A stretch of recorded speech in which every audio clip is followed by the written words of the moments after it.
Hey, are you silently suffering alone in a certain area of your life? Feel as if there is no one you can talk to who truly understands your life, what you are facing or been through? Well, you are in the right place. Welcome to Her Authentic Journey, the podcast. I am your host, Navasia Collier, Personal Resilence Mentor. And I believe the secret key to the more you and I truly desire in life is found within our authenticity. This podcast is here to shift the hindering mindset and finally normalize conversations we have been taught to refrain from for generations as the strong, independent woman. We are finally owning, embracing, and sharing where we were, who we are, and who it is we are becoming. You will hear myself and other resilient guests from different walks of life.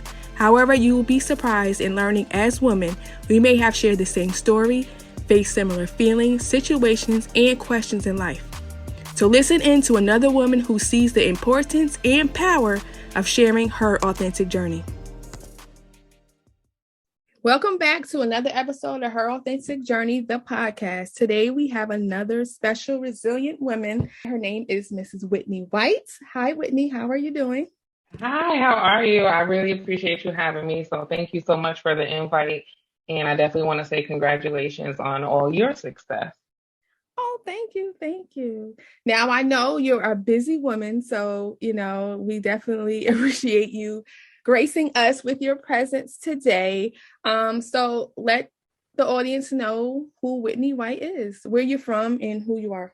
So my name is Whitney White. That's actually my handle all across the social media platforms. So you can find me at I am Whitney White. So I'm originally from Albany, New York. I live in Georgia now, and I am a real estate broker. So I primarily work with sellers in an effort to help them maximize their profit without wasting time and money.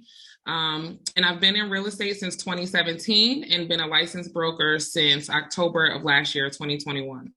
That's good. You're out in Georgia doing your thing. Yeah, real estate is definitely not the industry. A lot of people get licensed and then they're really surprised when they get in the industry.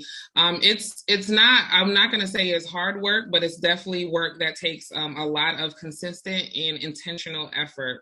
And so building my business, honestly, in the beginning, it was a struggle. And so just as you gain more experience, you get more clarity and you find the help that you need to find. I think one of the biggest eye-openers for me was finding a coach and finding a business coach and just personally working on myself.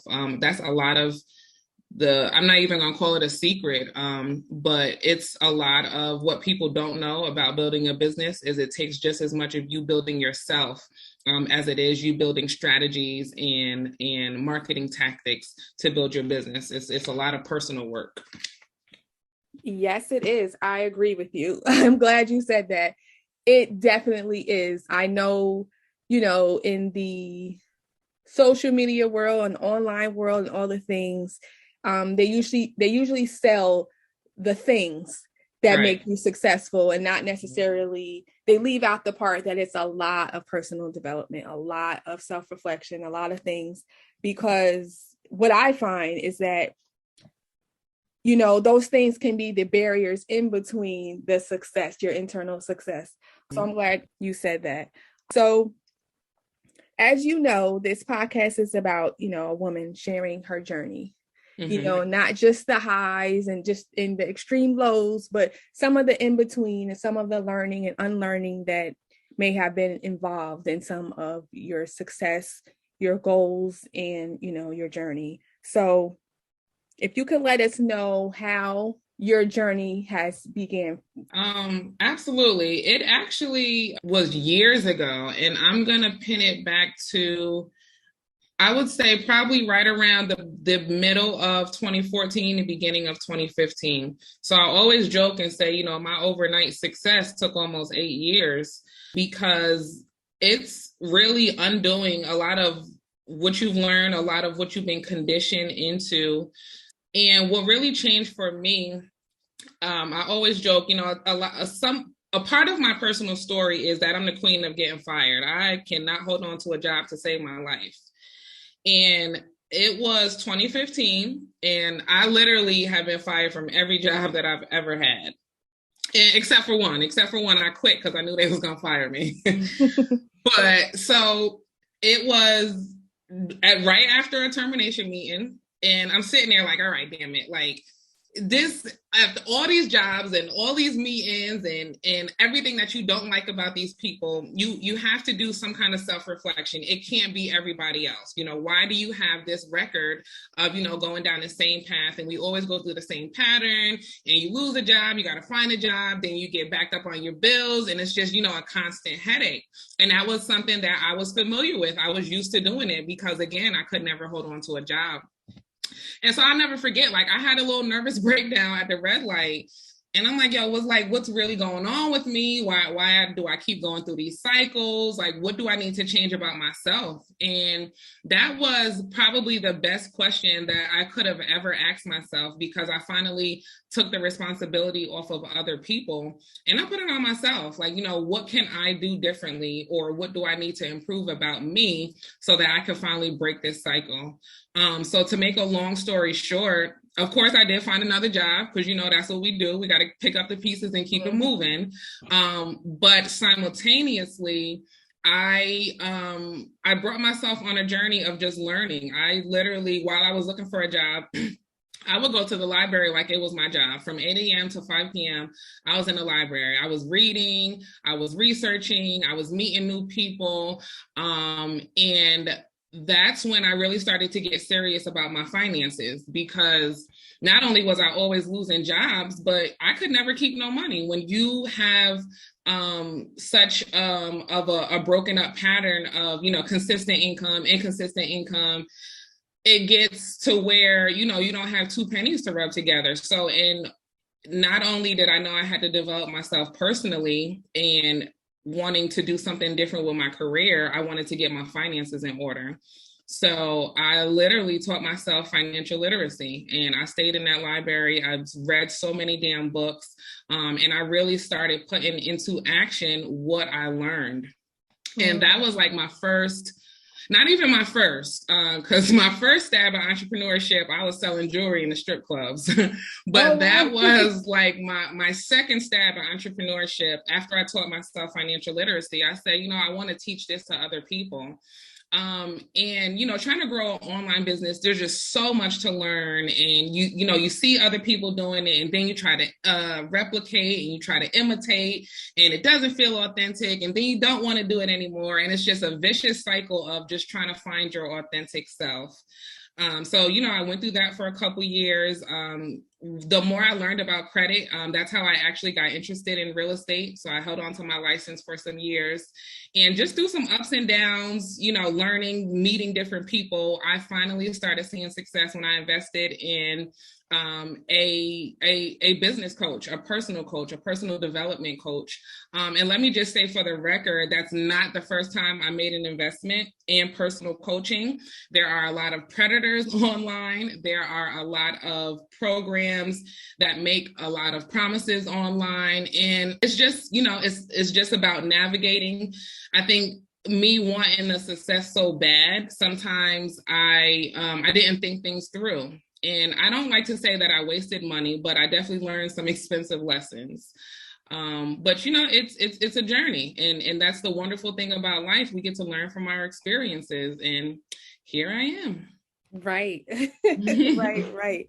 I want to go back. You said a few things. Now I want to go back when you said, you were losing jobs, and, you saw that it was a pattern, and then you took the time and you knew you had to look at yourself. Now, I know that is a hard thing to do. Very. You're a woman that does what she needs to do, takes care of all the things. It's kind of hard because that's who you've been. It's easy to say, this is who I am, this is who I've been. Right. I made it, I made it thus far, I can keep going. But sometimes you hit that point where you've done all the things, and it's like it's not getting you any further. You're finding yourself in that cycle that you mentioned. So I'm glad that you mentioned that. And I'm sure it's not always easy to take a look at yourself and to recognize that maybe I am part of the problem. You know what I mean? Maybe it's not everyone else. Yeah, it's definitely not easy, but what it is it's necessary.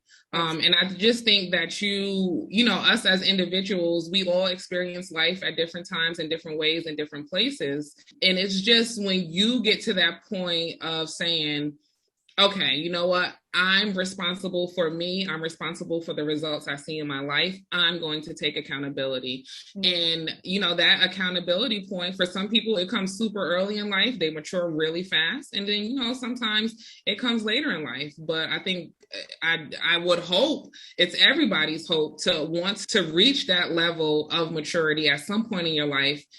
And just take responsibility. It's so easy. It's so easy to put the blame on other people or other circumstances. And that is the hard part. It's definitely not easy to turn that mirror around and say, no, it's me, but it's necessary. It definitely is. It definitely is. You mentioned a lot. Now I have a method. I have a method on purpose roadmap, which is my method for, beginning to thrive and move in life instead of being stuck in your life. When you hit that, like we mentioned, that moment where you just can't get yourself any further, something has to change. So that's my method. And you hit a lot of that because you did the self-reflecting. So you had to change your mindset and all the things.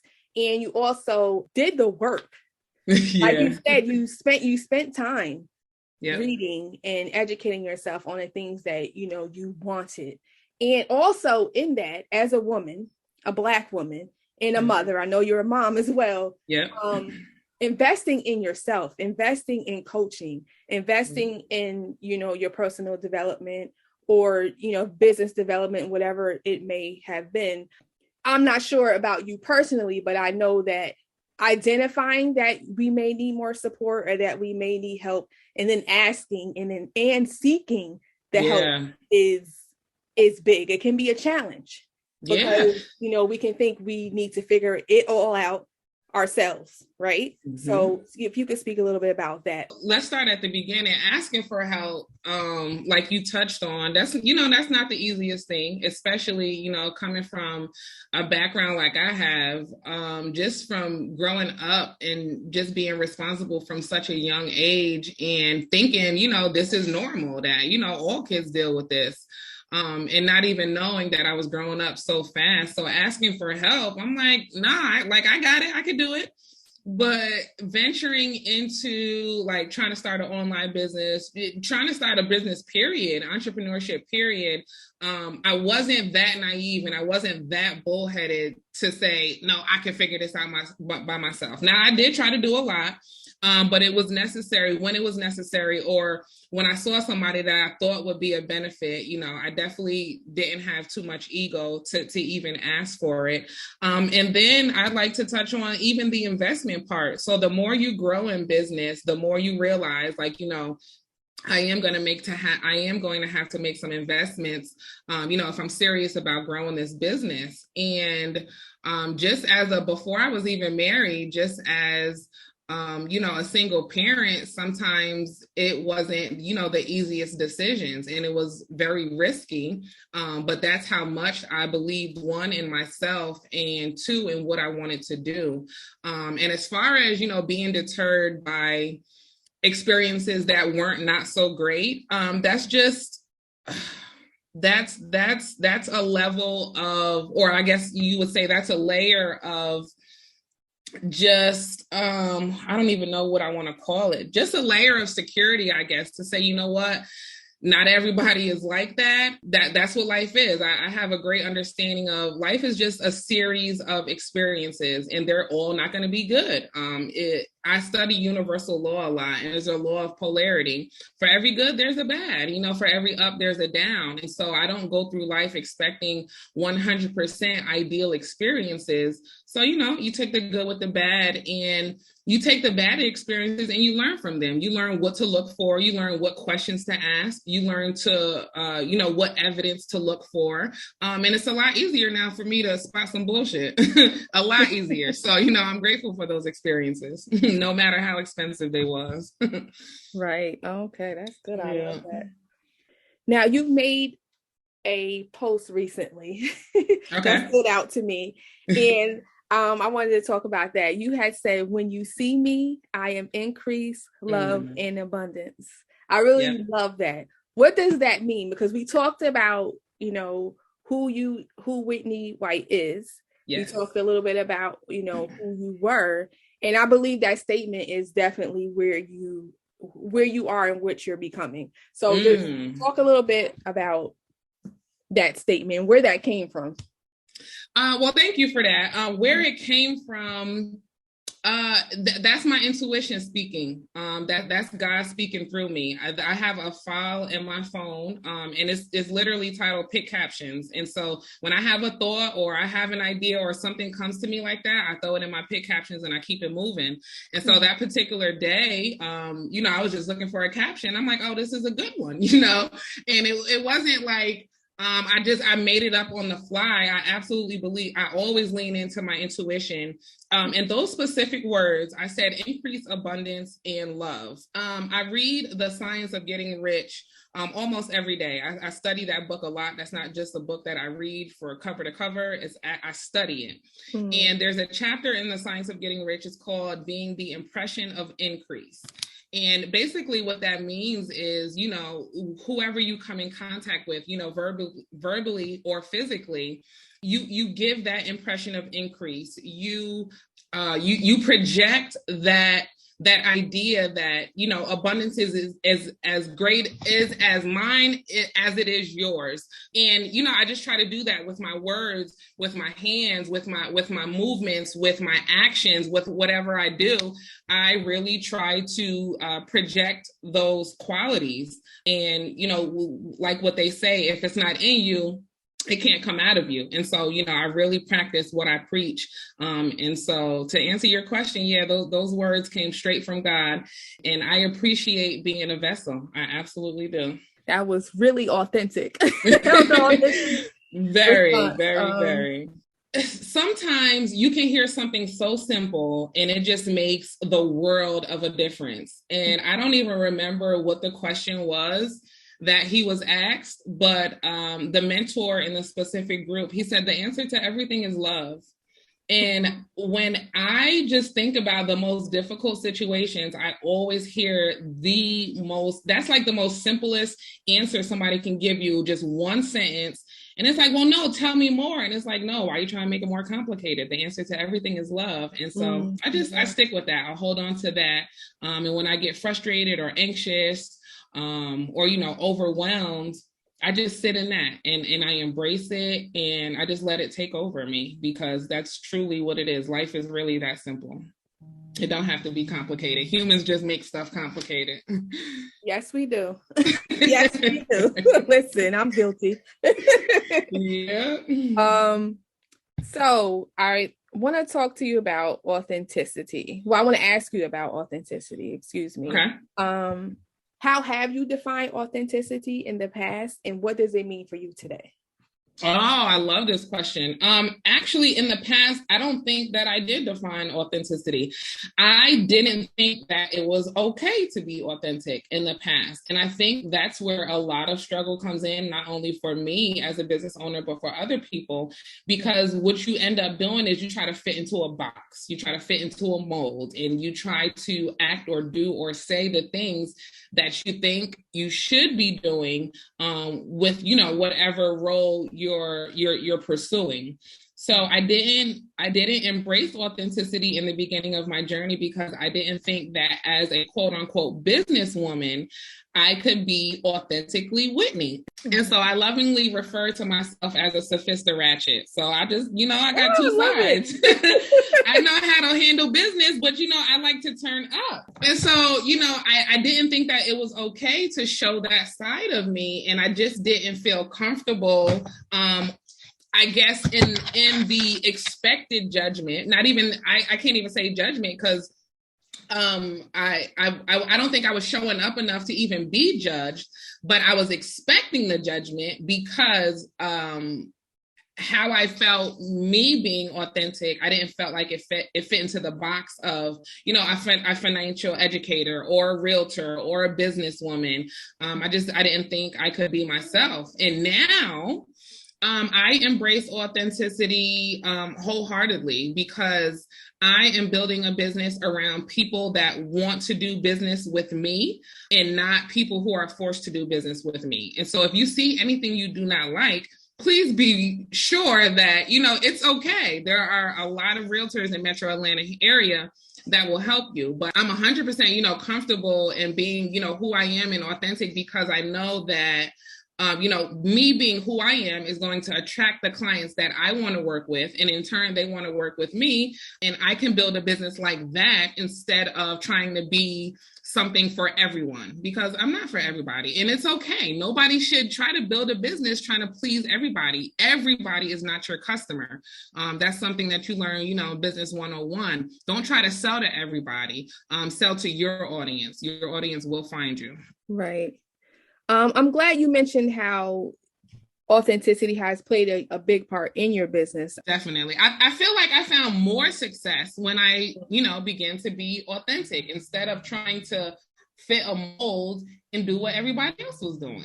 Right. Because it doesn't feel natural. And when you don't feel natural in what you're doing, you're not confident. And when you're not confident, you do not execute efficiently. And when you don't execute efficiently, you don't get the results. Yeah, it definitely shows. People can definitely pick up on that. So how has authenticity played a part in your personal journey, in like your personal life? You becoming more of who Whitney is and who Whitney is growing into? Yeah, I think that it's it's a daily process. It's a daily journey. Every day I wake up, the only thing I want to do is just be better than who I was yesterday. I studied Bob Proctor a lot. Rest in peace to him. I love me some Bob Proctor. And Bob says, forever be a student. There's not a day that we live where we should not be learning. And the more I learn about myself, the more aware I become of myself. That in turn, it branches out to my business. It branches out to my friendships. It branches out to my relationships, to everybody that I come in contact with. And so my focus is and always will be making sure I'm okay. And that bleeds out into everything else in my life. Wow. Okay. I love it. So my last question before, we get into where everyone can follow you, what you're currently working on, all the things, is one piece of advice or words of wisdom that you would give to your younger self or the woman you used to be. Oh, so if I met Whitney, let's say 20 years ago, I would tell her that your success is rooted in your confidence.